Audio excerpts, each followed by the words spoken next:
Now, on News Talk 105.9 WMAL. O'Connor and Company. Well, first of all, happy Veterans Day. I mean, Veterans Day is tomorrow, but we won't see you tomorrow. So happy Veterans Day. Happy observed Veterans Day. That's right. We're observing it today. We are observing it. We should all be observing it. It's 5:07. Thanks for joining us on the final day of a very busy week, launching you into a lovely weekend. Coming up at 7:05, Eric Candelori. He's the owner of Copair. You heard us talking about that, but in his capacity today, we're going to be talking about a Marine Corps Scholarship Foundation that he is participating with for Veterans Day as a former Marine. Oh, there are no former Marines. Sorry. As a non-practicing Marine, non-active duty Marine. We'll talk to Eric at 7:05. At 7:35, Tony Schaefer, who's going to be the Grand Marshal of the Veterans Day Parade. 7:45, our friend Jonathan Cotton at Good Feet Store has a Veterans Day situation as well, as a lover of our troops. 8:05, Rich Anderson, chairman of the Republican Party. We've got a little bit of a follow-up conversation with him about the news we discussed yesterday with Ronna McDaniel. 8:15, Bram Weinstein on the Commanders game, and then 8:35, our friend Brett Baer. Whoo! Good morning, Patrice Onwuka. Happy Friday, Larry. Happy Friday. I've been holding it in for 24 hours. Yes, you have, and you've shown great restraint. So I mentioned that we're going to have Rich Anderson on, the chairman of the Republican Party of Virginia. Mm-hmm. And this is relevant because, as you know and as you heard, we yesterday revealed that Ronna McDaniel, after the debate, had agreed to a quick interview with me. Mm-hmm. And in the course of that discussion, she revealed that, because I started to ask her about her analysis of the Republican showing in Virginia. Yeah. Mm-hmm. And she said that the RNC had no involvement in the state elections in Virginia, and specifically said that Governor Youngkin told her that she wasn't wanted and she wasn't needed. Yeah. And it doesn't ring out. Do we have that part isolated? Just that part? Let's listen. The RNC's not a state committee. We're a federal committee, right? Your candidates can take unlimited state dollars, and your governor can take unlimited state dollars. And he actually said, we don't need you guys here. So there you go. We don't need you guys here. Now, this has raised a lot of questions. And, you know Scott Pressler, who's like just a tireless grassroots organizer. Trying to get people to register to vote. Yes. And he's been rather critical of Chairwoman McDaniel. And he took to social media and said, based on his sources, the Republican Party in Virginia actually did ask for money. They were outspent by Democrats by, I believe, the tune of about $7 or $8 million. Not sure. I'll get you the facts in a moment, the details on that number. But I know that Democrats outspent Republicans in a big way. He said, I've been told that the Republican Party asked for money in Virginia, and they were told no. And we had Sean Spicer on yesterday, Patrice, who specifically said, and Virginia, by the tune of $7 million. Yeah. $8 million. $8 million. 35.2 to 27.6. There you go. Thank you. That's how much Democrats are outspent. So Sean Spicer said, think this through for a minute. You're going to tell me that the National Party, anybody calls you and says, hey, love your cause, want to help, here's some money. And you're going to say, nope, don't want to have anything to do with that. It doesn't make a lot of sense. It doesn't. It rings hollow, yeah. And I got to be honest, and it's very strange that she specifically said, your governor. She wouldn't say Governor Youngkin's name. And she kept saying, your governor made the decision. And I got to say, and you know, I'm like Governor Youngkin. I think he's great. If that's true, there's some serious questions for Governor Youngkin that he needs to answer as to why that was the strategy and why that happened, number one. But number two, with all due respect, Governor Youngkin doesn't run the Republican Party in Virginia. Rich Anderson does. I would think that Ronna McDaniel, as the national chairperson, makes these decisions and does this coordination with the appropriate apparatus of the party that she's the chairwoman of. Yeah. So even if the governor misguidedly said, no, we don't want any money from the RNC, that's not his call. Well, and you know what's... Well, I agree with you, Larry. And you know what's interesting? So when you first asked her that question, she said he didn't want our help in the summer, right? And Yes. I said it yesterday, and it was just fresh. The first thing that came to my mind is, well, I know what the past 2 weeks, and all of our listeners know what the past 2 weeks have been like, watching local news, watching television, being absolutely bombed with ads from Democratic candidates on abortion. Like, it was probably like a measure of 3 Democratic ads to 1. So I knew that they were obviously spending pretty heavy pushing Democrats, right? I would think that it's fall, it's a couple weeks out, even a week out before the election. If you are seeing this wherever you are as the head of the RNC and you know what's going on here on the ground, don't you then go back and say, hey, I know you all said you're good in the summertime, but we're seeing, we're seeing what we're seeing right now 2 weeks out. Do you still want our help? Can we still come up with something? And so I did kind of find that answer a little hollow. It just doesn't make sense to me that they knew how bad it was, even days, weeks, a couple weeks leading up to the election, and it was just going to be a hands-off approach. Yeah, on the RNC's part. It's a weird one. It's a head scratcher. Yeah, it is. Listen, one person who can clear this up or at least add to the discussion is Rich Anderson as the chairman of the Republican Party of Virginia. Yeah. He can at least know tell us what he knows. He comes up at 8:05 and he'll be able to let us know.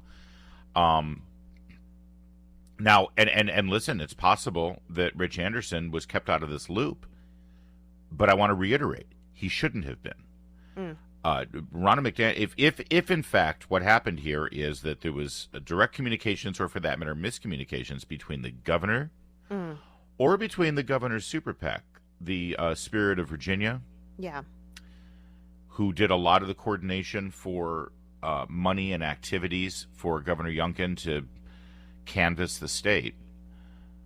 Either way, and by the way, that would be even worse if Ronna McDaniel's, oh no, this is the person who told me that, and it's somebody from the super PAC. Her job is not to deal with the super PAC. Her job is not to take marching orders from the super PAC.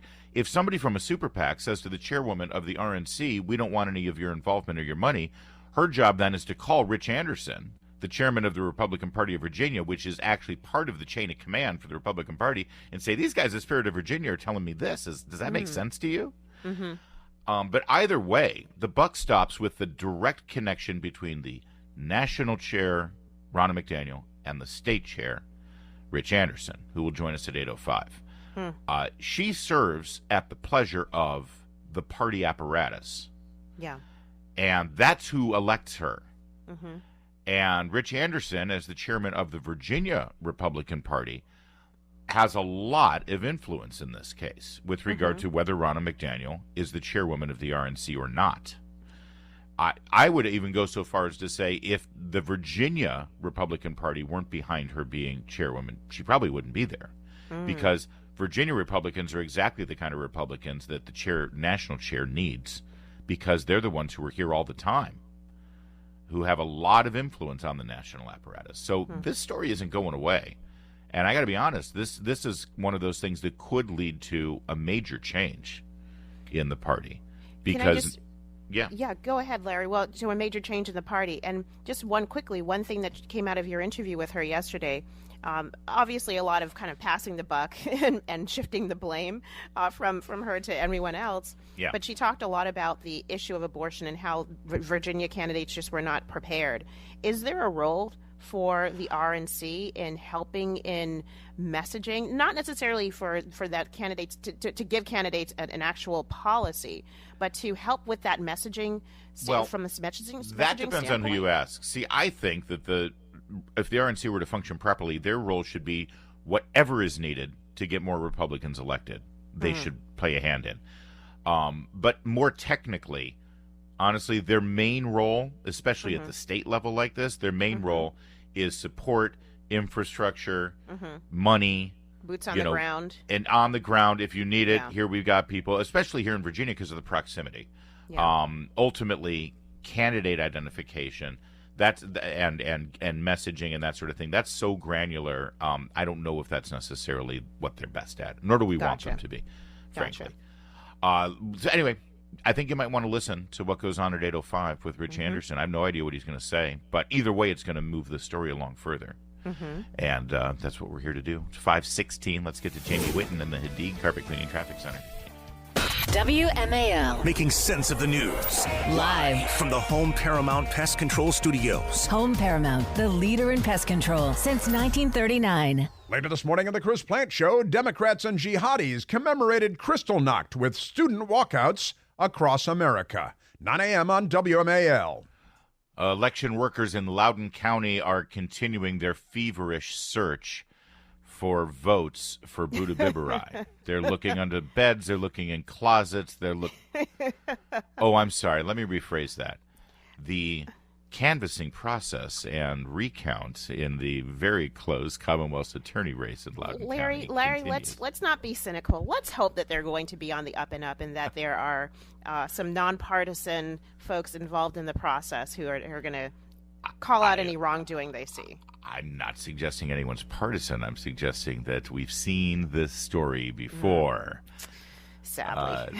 But we'll see. We'll see.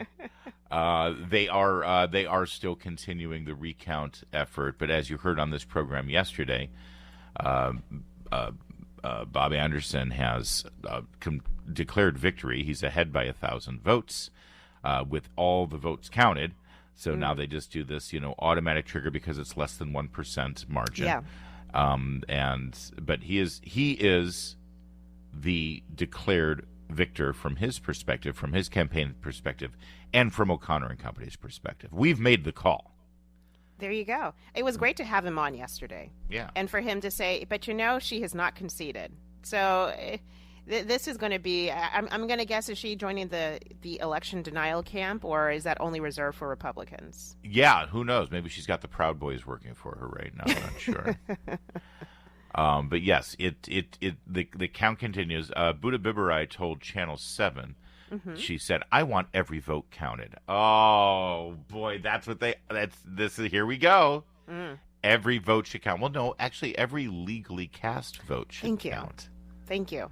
Look, we found a bunch of votes in the trunk of the car. I don't care. Were they legal?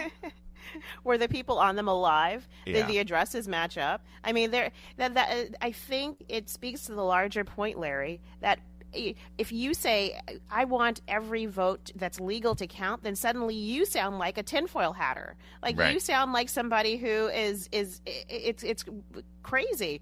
But that's actually how we have free and fair elections. It's the law. Yes. And it also goes to trust in the institution and in the political cycle, when we know that the right votes are being counted. I mean, hey, I was naive enough to actually pull out my ID when I went to vote on Tuesday. And I said, hey, do you need this? And, they brushed me aside. But maybe I'm just an old-fashioned gal who believes in the law and rules. Yes.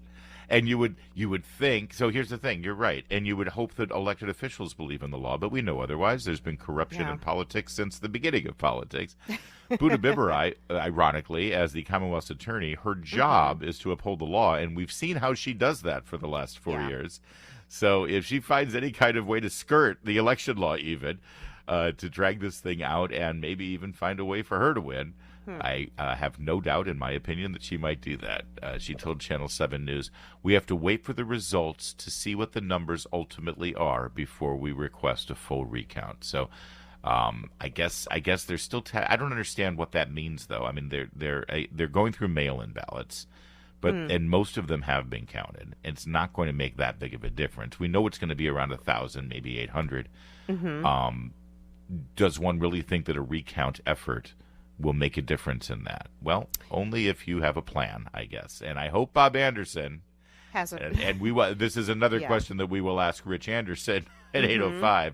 What kind of team of lawyers are right now looking at every single mail-in ballot in Loudoun County in this race? So I'm flying back from Miami yesterday, Patrice. As you know, I was down in Miami for the debate. Yeah. Really dynamic time. And I'm getting on the plane to fly back here to D.C. so I can get to the wine outlets last night for our Larry Wine Club tasting. And who's right in line in front of me, getting on the plane, but Kristen Welker. Oh, NBC's Kristen Welker? NBC News' Kristen Welker, co-moderator of the debate, host of Meet the Press. She's right in front of me. And I texted a friend of mine from Town Hall. He said, "Oh, you should try to airdrop her a picture of Vivek just to see what her reaction is." But it would be intrusive, and we all deserve our space. I'm not going to do something like that. Didn't even want to say anything. I don't know her personally. Never met her. If it was someone I had been, there you go. Sure, I would have said, "Hey, how you doing?" Whatever. Anyway, we're about to board the plane. She's right in front of me. And as we're about to get on the plane, coming down the little runway thing that you get on, she reaches into her purse and pulls out, I kid you not, an N95 face mask. Really? And puts on her face mask to get on her plane and sit down. Did she wear it for the duration of the flight? She was about 6 rows ahead of me, but okay, I don't believe she took it off. Maybe to have a little sip of a drink, but. So this is interesting. There are people. I have a friend who used to wear a mask whenever she flew, and she flies internationally for fun all the time, even before the pandemic. So it's like one of those germaphobe type folks. But apparently, in 2014, The Atlantic talked about how you should actually wear your mask as soon as you get on your flight and sit down, and then once you hit a certain elevation, you could take it off and then put it right back on right before you get off. Because apparently, I guess, but those two, the boarding and the leaving the plane, those are the times when you're most exposed to germs. I don't understand it, and I don't think this person who wrote this maybe piece it's because every scientific, single person on the plane walks past you. Maybe that's what it is. I don't know. Or could it be that she's just one of those COVID mask people that's still wearing a mask? She could be. And it could be that she doesn't want to talk to people either. Like when you put that mask on and everybody else is not masked, then or she didn't want people to recognize her. Oh, she's recognizable. So even with the mask. Yeah, I would say so. I mean, well, I guess because I watch NBC a lot more than others, probably. Maybe it's me. Maybe I have a built-in bias. And listen, and I've always said from the beginning, if people still want to wear masks, that's their business. Go ahead. But it's also my business to draw an opinion about you, if you were. You're one of those people. Lord knows, in the height of the pandemic, if people were reluctant to wear a mask, Lord knows opinions were made about that. That is true. That is true. My instinct was that she was I'm just going to say, one of those people who still insist on wearing masks. Well, even though they're out there. Science doesn't really back it up. All right, coming up, what's going on with this economy? Ain't getting much better. Patrice will give us insights. All right. WMAL-FM, Woodbridge, Washington, a Cumulus media station. Making sense of the news. News Talk 105.9. News now on News Talk 105.9 WMAL. O'Connor and Company. It's 5:36 on this Veterans Day observed, and thank you to all who have served. We owe, everything to you. Thanks for joining us on O'Connor and Company. At 7:35, Tony Schaefer, who's going to be the Grand Marshal of the Veterans Day Parade in D.C. 8:05, Rich Anderson, Chairman of the Republican Party, to clear up all this stuff about Ronna McDaniel and money and all that stuff. 8:35, Brett Baer, Fox News Channel, had an interview with Benjamin Netanyahu yesterday, so we'll talk about that. I'm Larry Connor alongside Patrice Onwuka. Good morning, Larry. Good morning to you. And Patrice, listen, the economy's not getting any better. We saw an early report this week that the Biden team is questioning whether it was wise to create the term Bidenomics. Apparently, nobody likes it at the White House. Nobody likes it in the Biden campaign. Even Joe Biden doesn't like it. So I don't know what it means. Well, I mean, I think originally the Wall Street Journal kind of termed all of his economic policies Bidenomics, and then the Biden team embraced it thinking, oh, this is great because people are going to love where the economy is. And there's been a huge disconnect between the spin that the White House puts out every month or every economic news release and what people are feeling day to day. They don't need you to tell them whether inflation dropped 0.25% from the previous month.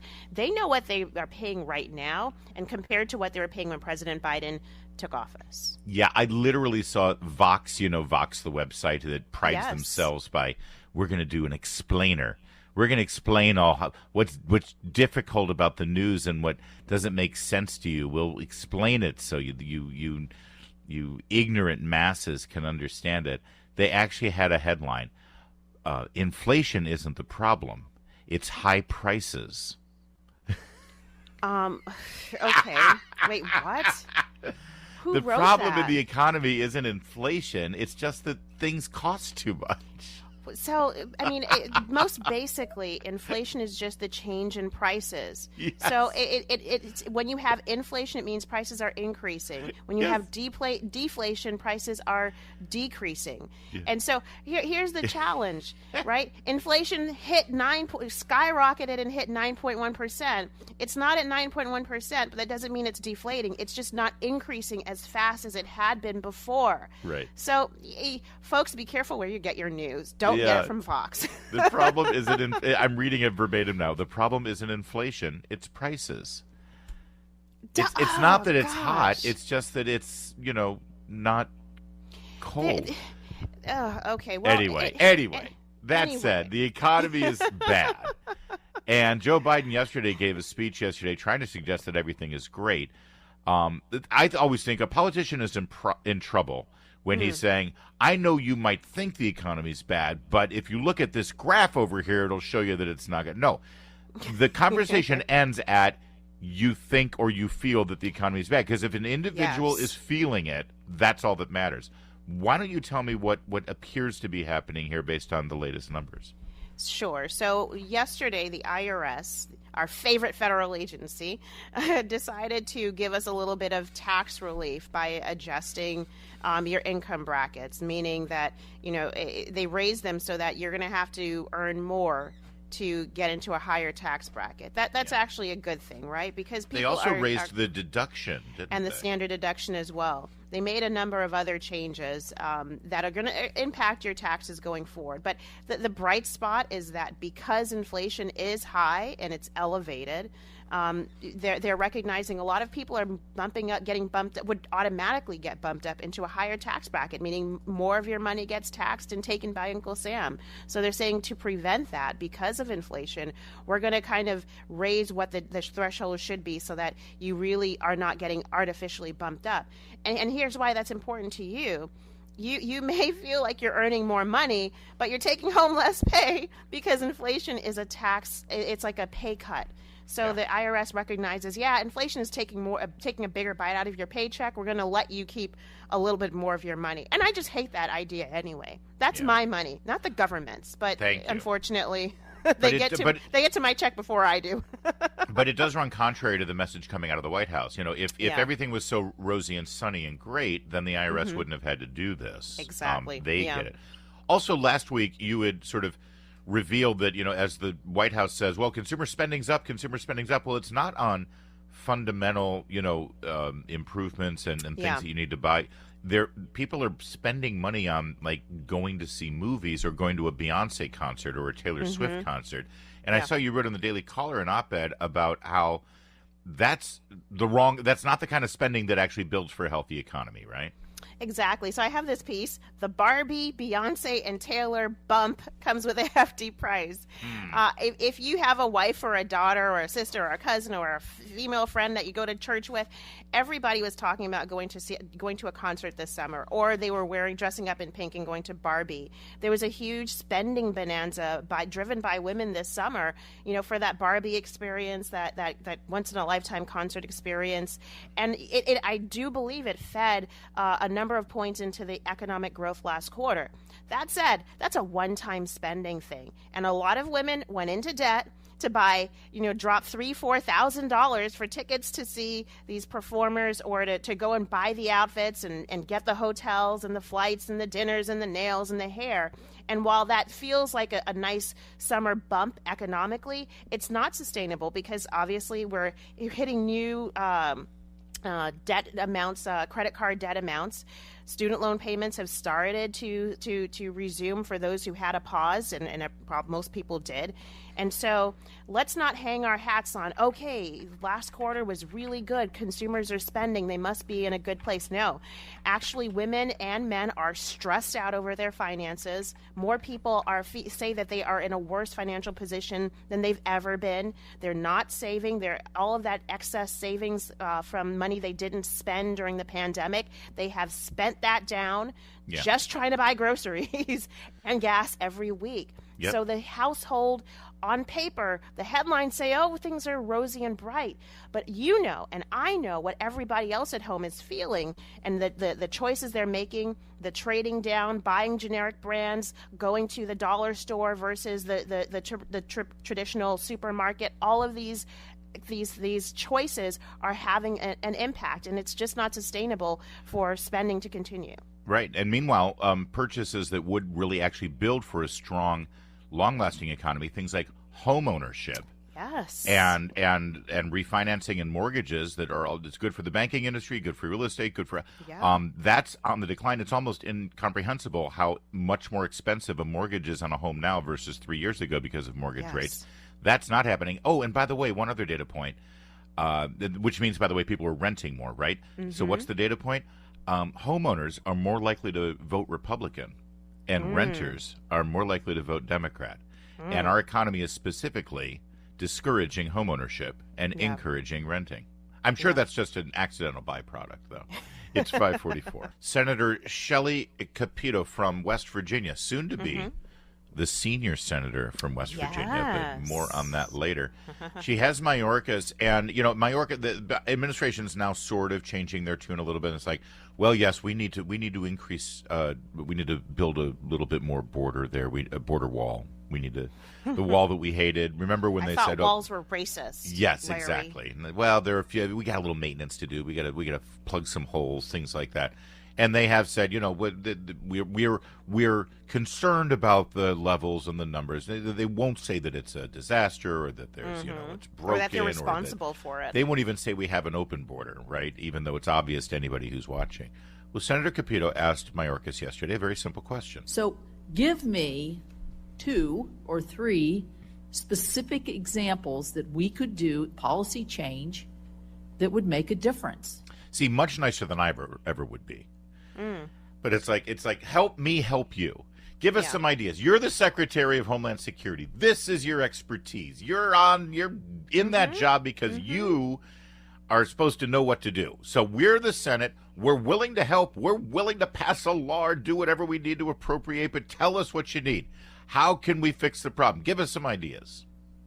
Senator, I think the president on day one set forth a blueprint that we'll pick contains 3 out of there that you think are the best, the most meaningful. Senator, I would be quite hesitant to rank which ones are the best, but I continue to adhere to the approach that when we're speaking of a system that has not been reformed since 1996. Yeah, they go back to the system.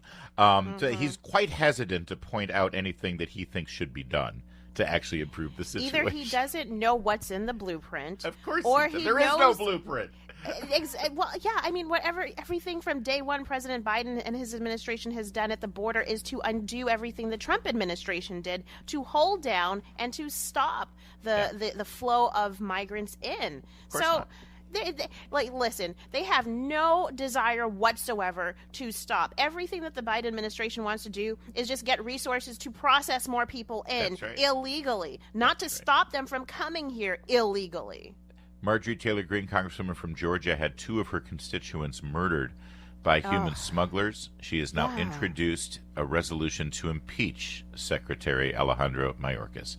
I'm not sure it'll go anywhere, but the resolution is out there, and it's time to begin that process. He's just a disaster. Meanwhile, you saw Josh Hawley have a pretty good exchange with Mayorkas or was it earlier this week? This has been a long week, where he was responding to a report of how DHS employees whose sole job was to hunt down children who are victims of child trafficking. Yes. They have been reassigned to the border, as you just said, Patrice, to help expedite processing.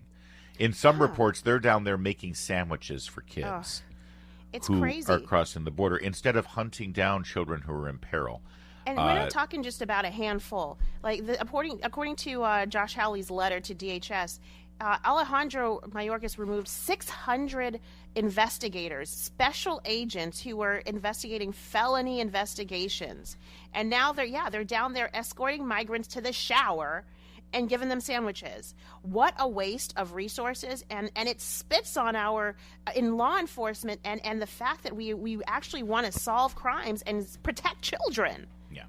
He's now asked for a full investigation of all of this. The letter goes to the Department of Homeland Security and wants a federal investigation into these allegations from a whistleblower that said that the DHS shut down or delayed investigations into child exploitation in order to transfer these hundreds of special agents to process illegal immigrants. We'll see if that investigation ever happens. But the bad news on the border mounts. 5:53.